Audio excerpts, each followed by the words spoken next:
O primeiro padrão que a gente vai falar hoje, flyweight.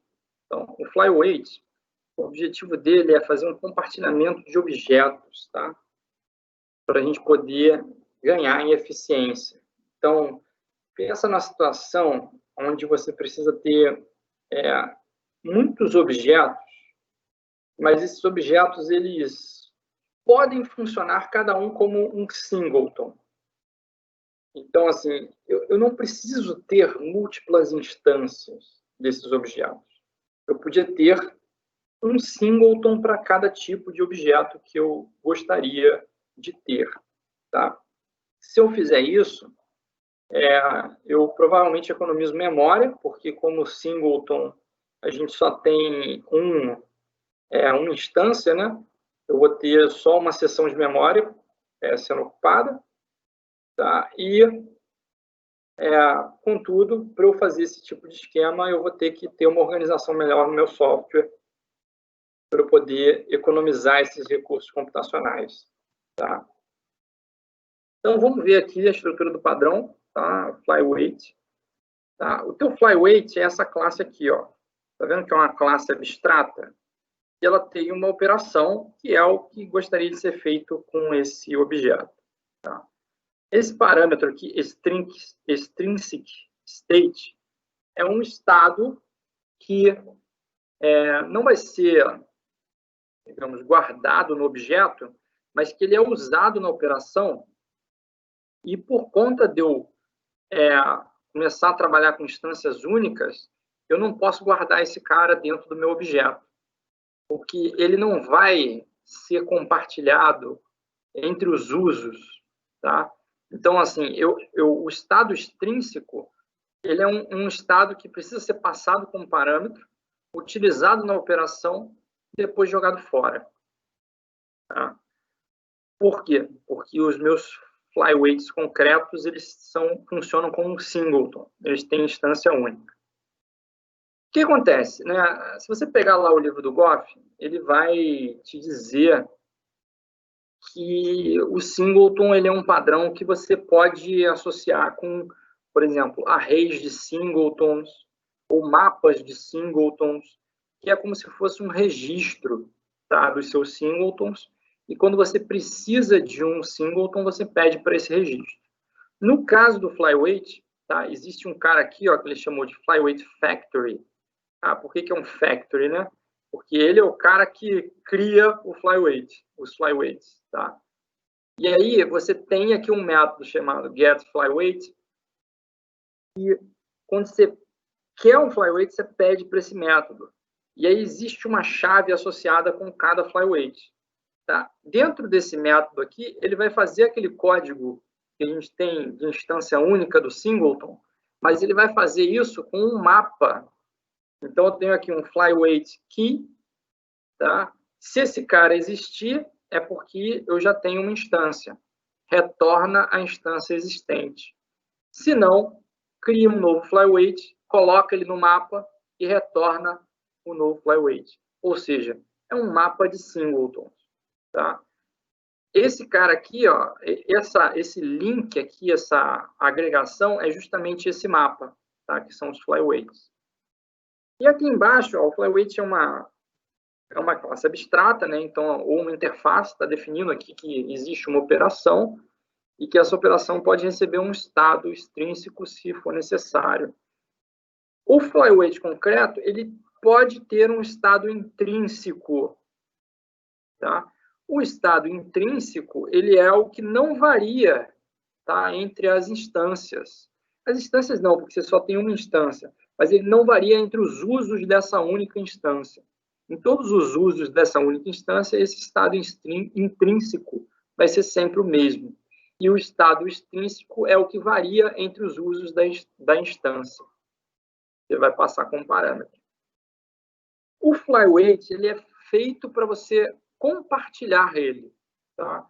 Então, você cria um flyweight para você poder ter uma economia, por exemplo, de memória, quando você vai ter muitos objetos, esses objetos podem ser tratados como singletons, por exemplo, mas você pode ter um flyweight que não é compartilhado. aí esse cara aqui funciona como se fosse um singleton mesmo, tá? E aí você pode ter o estado todo nele. Você não precisa separar em estado intrínseco e estado extrínseco. Como você definiu que tinha um estado extrínseco aqui nessa operação, você acaba tendo que chamar ele aqui no operation, nem que se você não precisar passar nada, que você passa null, por exemplo.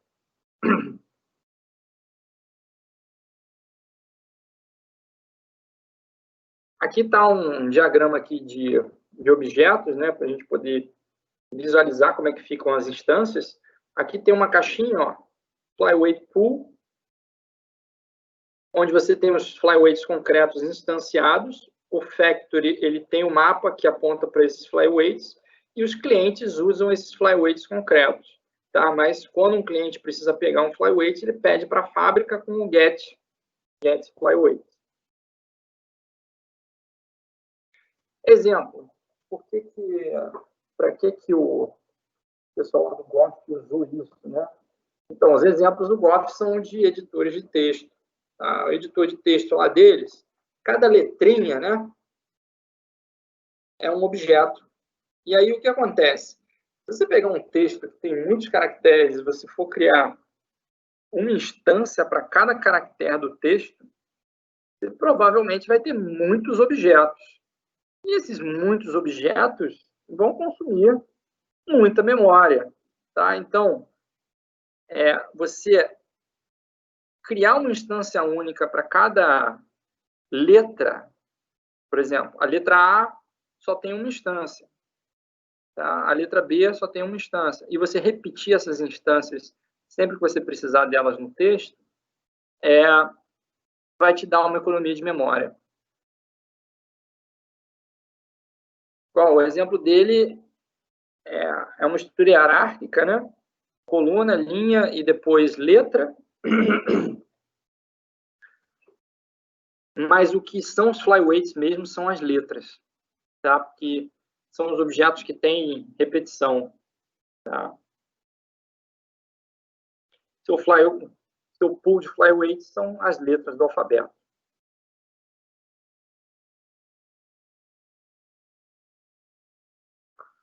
Como é que fica aqui a estrutura do exemplo, tá? Ó, tem aqui um objeto que é o flyweight, que é o glyph. Tá? Esse glyph aqui, ele tem a sua interface, tá? Cada caractere vai ser um flyweight, tá? E esses caracteres vão ter os métodos necessários, tá? Desenhar, ver uma interseção ou fazer uma interseção num ponto, num contexto. O caractere tem um estado intrínseco que é a letra. Isso não varia entre os usos, tá?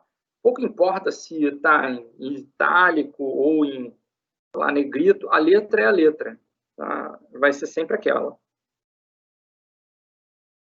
E existem aqui, ó, mais componentes que são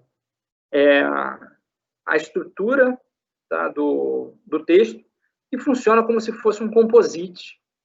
Tá? O composite serve lá para a gente fazer uma estrutura de árvore. Então, aqui nesse exemplo, a gente, além do flyweight, tá, que vai ser o caractere, flyweight concreto, a gente ainda tem uma estrutura aqui que funciona como um composite.